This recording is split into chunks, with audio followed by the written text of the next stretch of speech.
귀한 교회에서 말씀을 전할 수 있도록 허락해 주신 하나님과 우리 좋은 담임 목사님 그리고 당회에 감사드립니다. 하나님께서 사람에게 특별히 바라시고 기뻐하시는 두 가지가 있습니다. 그 첫 번째는 죄인이 자기의 죄를 깨닫고 복음을 믿어 주님께로 돌아오는 것입니다. 이전에 우리가 주님께 돌아왔을 그때 주님께서는 너무나 감격하시며 기뻐하셨습니다. 여러분 그것을 믿으십니까? 그리고 또 한 가지는 그렇게 돌아온 주님의 자녀가 주님 안에서 잘 자라고 성장해 가는 것입니다. 이것을 성숙이라고 부릅니다. 어떤 경우에는 온전함으로 부르기도 하죠. 같은 의미입니다. 사람들은 흔히 첫 시작은 잘 하는데 끝까지 가는 것을 어려워합니다. 그래서 성경도 보면 창세기는 가장 손때가 많이 묻어 있고 뒤로 갈수록 깨끗해져 있죠. 만약 하나님을 믿게 된 사람이 성숙하지 않고 그대로 머물러 있다면 주님은 그로 인하여 참 근심하실 것입니다. 우리는 흔히 예수를 믿는 것의 최대의 축복은 천국 가는 것이라고 생각합니다. 맞죠? 맞습니다. 그것은 믿는 자에게 주시는 하나님의 큰 축복이고 약속임에 틀림이 없습니다. 하지만 천국 가기 전에 이 땅에서 하나님은 성도들이 정말 잘 살아가기를 원하십니다. 주님의 부르심을 받은 성도는 이 땅에서 정말 훌륭하게 살아가야 되는데요. 에베소 4장 1절의 말씀을 같이 보겠습니다. 같이 읽겠습니다. 그러므로 주 안에서 갇힌 내가 너희를 권하노니 너희가 부르심을 받은 일에 합당하게 행하여. 아멘.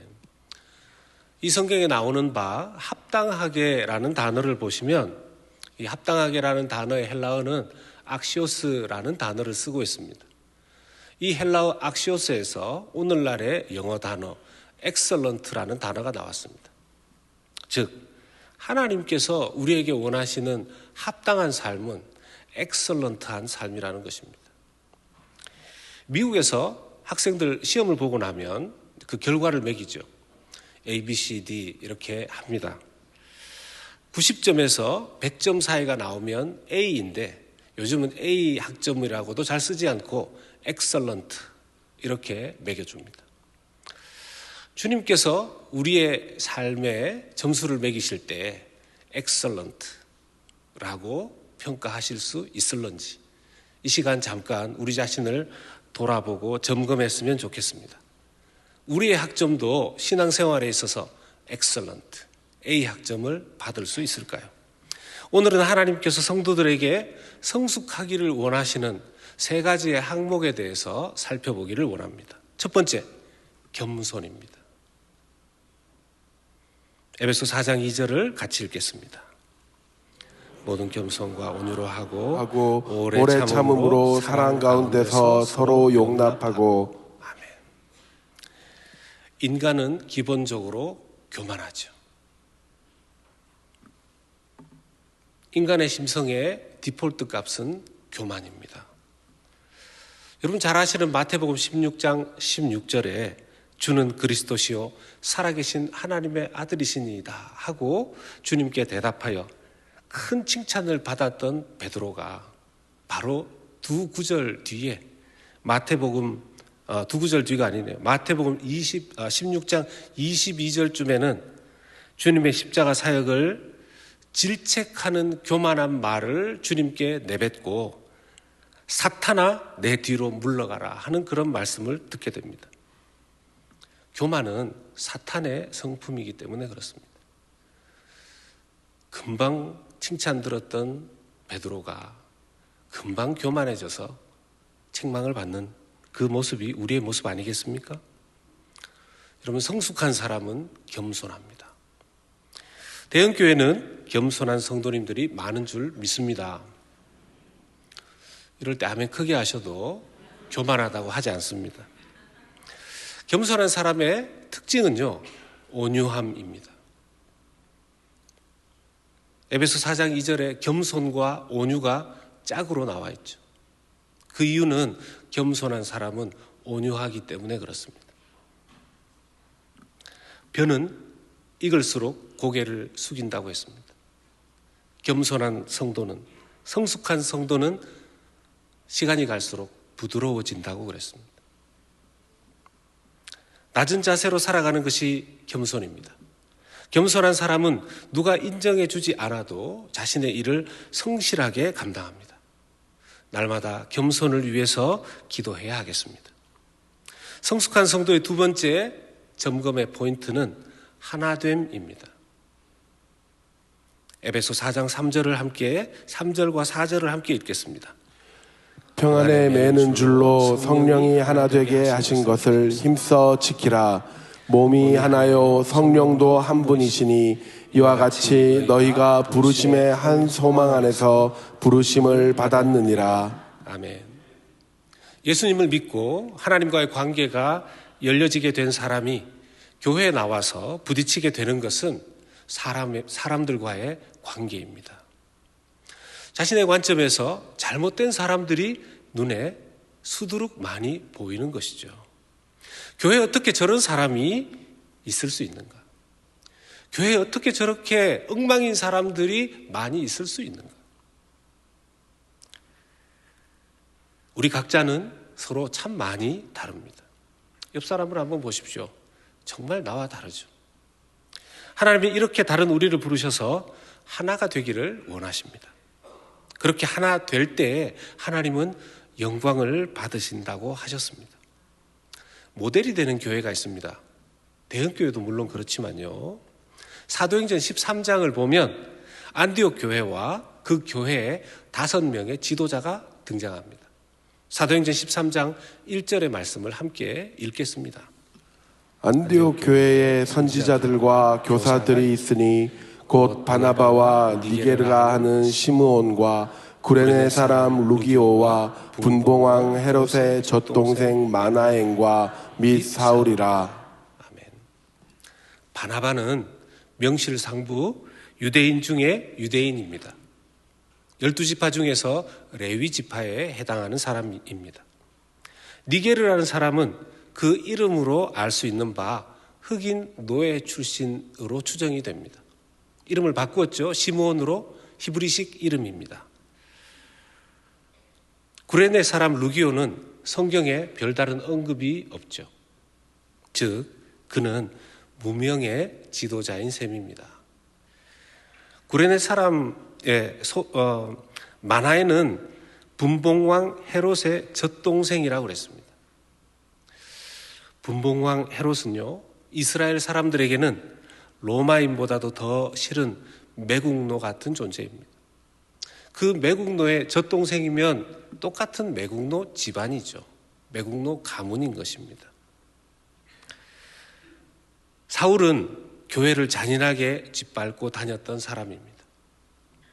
자, 이런 5명이 소위 선교에 있어서 모델이 되는 교회, 이방인들 중심으로 세워진 최초의 교회, 안디옥 교회의 5명의 지도자였던 것입니다.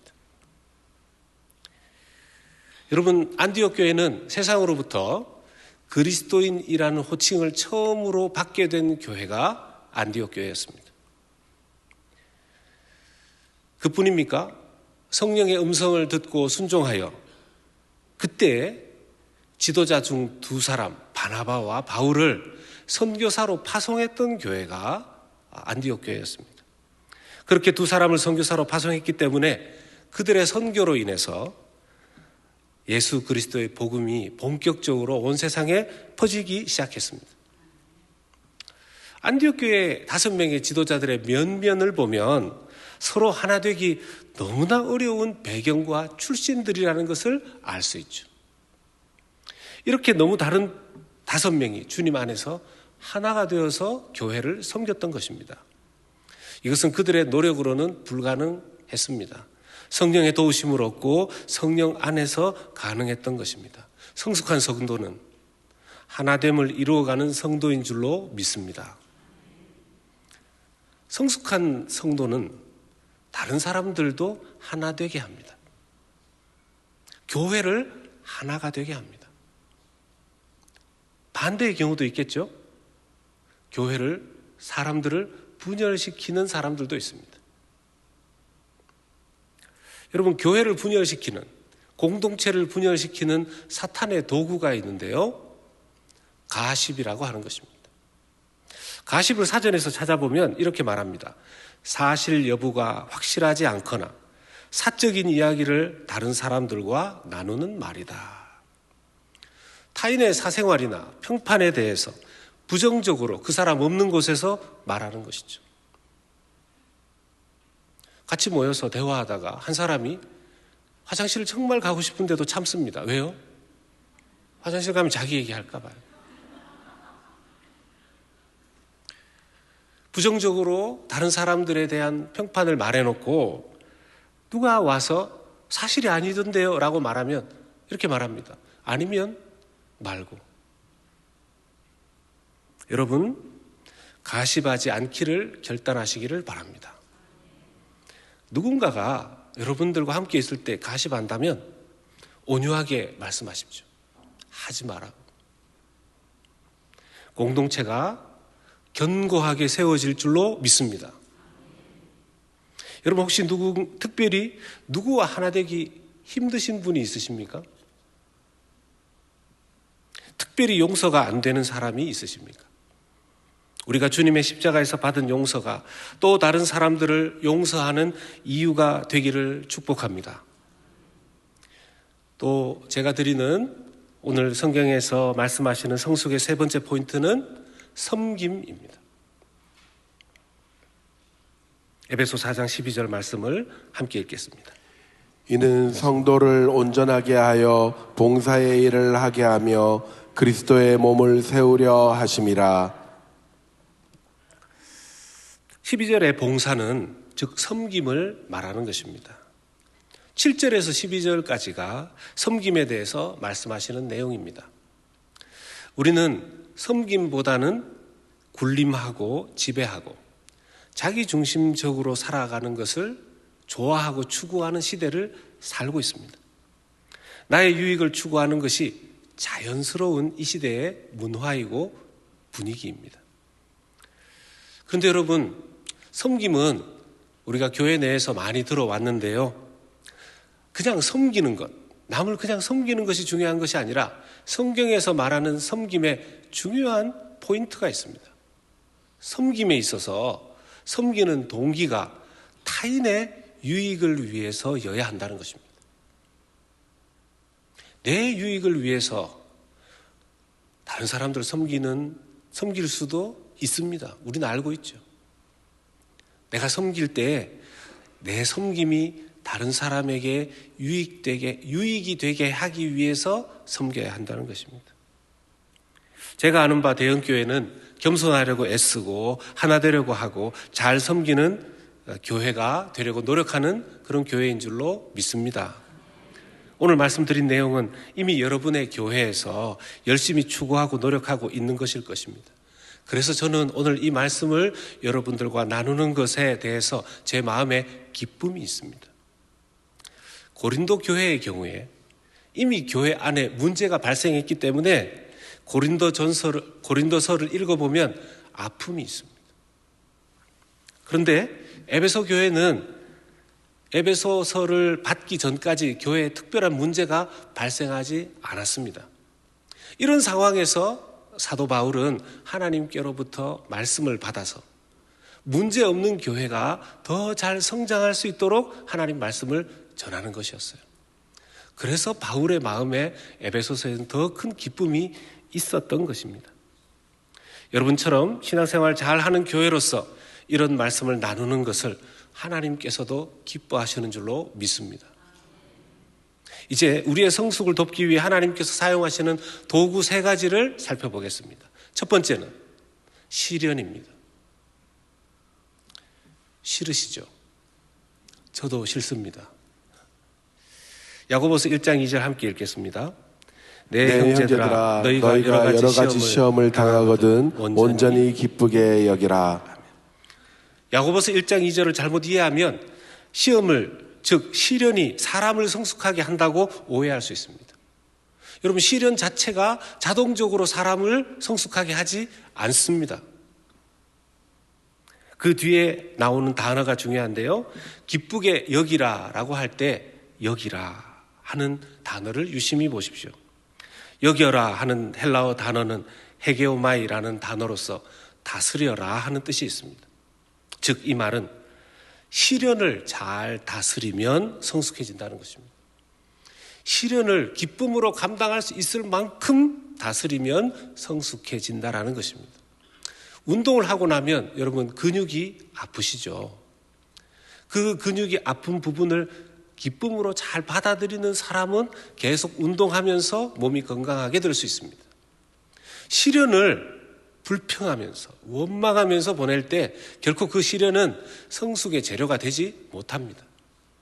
그러나 시련이 올 때 그것을 기쁨으로 감당해 보려고 기도하고 하나님 앞에 나아가고 애를 쓰는 그 사람에게는 반드시 그 시련은 성숙의 큰 축복의 선물이 된다는 것입니다. 두 번째 도구는 성경입니다. 디모데후서 3장 16절 17절 함께 읽겠습니다. 모든 성경은 하나님의 감동으로 된 것으로 교훈과 책망과 바르게 함과 의로 교육하기에 유익하니 이는 하나님의 사람으로 온전하게 하며 모든 선한 일을 행할 능력을 갖추게 하려 함이라. 아멘. 여러분, 성경을 읽는 중요한 이유는 무엇입니까? 지식만을 얻기 위해서 성경을 읽으면 지식만 쌓입니다. 우리가 예수님을 믿고 난 이후에 예수 믿는 그리스도인이 하나님 앞에 가져야 할 자세는 하나님의 다스림을 받고 살아가야 하는 것입니다. 그런데 우리는 하나님의 다스림을 어떻게 받을 수 있죠? 하나님 눈에 안 보이시는데요? 예, 성경에 있는 말씀에 순종함으로써 하나님의 다스림을 받는 그 가시적인 모습이 성경에 순종하는 것으로 드러나게 되는 것입니다. 세 번째 도구는 우리의 성숙을 돕기 위해 하나님께서 세우신 사람들입니다. 누굴까요? 에베소 4장 11절 함께 읽겠습니다. 그가 어떤 사람은 사도로, 어떤 사람은 선지자로, 어떤 사람은 복음 전하는 자로, 어떤 사람은 목사와 교사로 삼으셨으니. 사도, 선지자, 복음 전하는 자, 그때 당시에 계셨던 분들을 말합니다. 지금은 존재하지 않습니다. 누가 자기를 사도로 부르셨다라고 얘기하면 틀림없이 이단이구나 생각하시면 됩니다. 지금 하나님께서 현존하는 하나님께서 세우신 사람들, 성도들을 성숙하게 하고 성경을 가르치기 위해서 보내주시고 세워주신 사람들은 목사와 교사들입니다. 그들은 성경을 가르치고 본을 보여주는 것으로 성도들이 성숙되는 것을 돕는 사람들입니다. 여러분들의 목회자들과 교사들을 위해서 많이 기도해 주십시오. 나 자신을 위해서 기도하는 것보다 더 큰 유익이 있을 줄로 믿습니다. 말씀을 맺습니다. 원래 저는 이번에 저희 장인어른이 되시는 권영순 장로님께서 위독하시다는 전가를 받고 부랴부랴 아내와 함께 오게 되었습니다. 감사하게도 큰 위기를 넘기고 지금 조금 나아지셨지만 여전히 중환자실에 계십니다. 마지막 이 땅에서의 싸움을 잘 싸우실 수 있도록 기도해 주시기 바랍니다. 올 때마다 귀한 교회, 더욱 성숙한 성도들이 많아지는 교회, 성숙한 교회로 하나님을 기쁘시게 하고 이 시대에 귀하게 쓰임받는 복된 교회 되게 해 주시기를 주님의 이름으로 축원합니다. 기도하겠습니다. 하나님 아버지 감사합니다. 주님께서 십자가에 흘리신 피값으로 세우신 대형교회, 많은 영혼들을 거듭나게 하시고 주님의 자녀로 삼으시고 그 자녀들이 성숙한 성도로 자라도록 지금까지 인도해 오심을 감사합니다. 대형교회를 통해 이 시대의 본이 되고 모델이 되는 교회가 되게 하여 주시옵소서. 겸손한 교회, 하나 되게 하는 교회, 섬기는 교회로 하나님의 영광을 드러내는 성숙한 교회 되게 하여 주시옵소서. 시련 중에 있는 성도들을 성령께서 위로하시고 교회 안에 지체들로부터 격려받게 하시며 그 어떤 사람이라도 대형교회에 들어오면 사람들에게 사랑받고 성령으로 변화되어 또 다른 사람들을 섬기는 복된 교회 되게 하여 주시옵소서. 지금도 여전히 살아 역사하시는 예수 그리스도 이름으로 간절히 기도 올리옵나이다. 아멘.